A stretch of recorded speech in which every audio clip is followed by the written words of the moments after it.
Many so-called marketing or website experts incorrectly claim that adding too many plugins, even just 5 or 12, will slow down your site.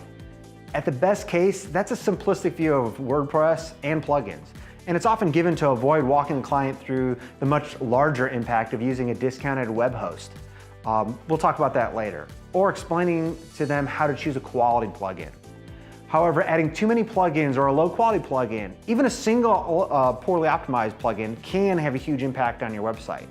I mean, there are more than 40,000 plugins in the WordPress repository. Just because a plugin is available does not mean that it's secure, or that it'll do what it claims, or that it'll perform quickly. Others, such as an MLS property search plugin or an email automation plugin, will frequently use highly optimized servers of their own to provide a lightning fast experience. So the fix to make sure that you don't run into this issue is to make sure that you are intentional with your plugin choices. Wisely choose the plugins that you install and uninstall the ones that you do not use.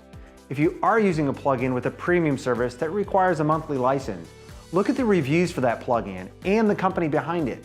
You want to make sure that if you have any questions or need anything, that their support team will be there to answer your questions. Above all, ask yourself if the functionality from the plugin is really needed for your website.